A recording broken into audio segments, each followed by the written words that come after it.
നമ്മളെ സംബന്ധിച്ചോളം ഒരു 100 വർഷം വലിയ കാലാവധിയായിട്ട് തോന്നിയേക്കാം. പക്ഷേ ഈ ലോകത്തിന്റെ പ്രായമെടുത്താൽ 100 വർഷം ഒന്നിനും ഇല്ല എന്നുള്ളതാണ്. ഇപ്പൊ 800 മുതൽ 900 വരെയുള്ള വർഷം ആഫ്റ്റർ ജീസസിന്റെ മരണശേഷം, ആഫ്റ്റർ AD, അതുപോലെ നമുക്ക് ഓർമ്മയുണ്ടോ? നമ്മളാരും പറയാൻ പറ്റില്ല കുറിച്ചല്ലോ ഇല്ല എന്ന് പറഞ്ഞ പോലെ ഉള്ളൂ. ഈ 2000, 3000, 2000 വരെയുള്ള ജീവിതം ഇതൊന്നും ലോകം നാളെ ഓർത്തിരിക്കില്ല. ഓർത്തിരിക്കും ചില ആളുകൾ, ഐസക് ന്യൂട്ടനെ ഓർത്തതുപോലെ, അതുപോലെ മഹാന്മാരായ ഒരുപാട് ആളുകളെ ഓർത്തതുപോലെ നമ്മളെ ഓർത്തിരിക്കും. അതിനൊത്തത് എന്തെങ്കിലും ചെയ്യണം. എന്നാൽ ലോകം മുഴുവനിടത്തോളം കാലം നമ്മുടെ പേര് ആൾക്കാർ പറഞ്ഞുകൊണ്ടേയിരിക്കും. 5 തലമുറയ്ക്ക് മുമ്പുള്ളവരുടെ പേര് നമുക്കറിയാം.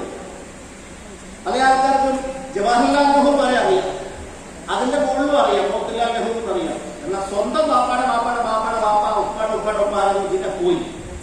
ഞാനും ചോദിച്ചു നോക്കി എന്റെ വീട്ടില് 2 വരെ ഞങ്ങളെ ഫാദർ ഓർമ്മിച്ച് പറഞ്ഞു. 3ാമത് ഇവിടെ ഇതൊക്കെ ആവശ്യമുള്ളതാണോ ചോദിച്ചത്. സർട്ടിഫിക്കറ്റ് വല്ല കിട്ടും. ഒന്ന് ആലോചിച്ച് നോക്കിയേ. നമുക്ക് ഓർമ്മയുണ്ടോ? ഇതുപോലെയുള്ള ലോകം നമ്മളെ ഓർക്കുള്ളൂ. അങ്ങനെ എങ്ങനെയെങ്കിലും ജീവിച്ച് മരിക്കാനാണോ നമ്മൾ ലോകത്ത് വന്നത്? അല്ല എന്നോ തീരുമാനം കൈവക്കാം. വെറുതെ കൈവക്കല്ല പ്ലീസ്. എനിക്ക് ഒരുപാട് മോട്ടിവേഷൻ വേണ്ട. ഉള്ള മോട്ടിവേഷൻ എങ്ങനെ കുറയ്ക്കാൻ പറ്റുമെന്നുള്ള സ്റ്റഡിയാണ് ഞാനിപ്പോൾ നടത്തിക്കൊണ്ടിരിക്കുന്നത്.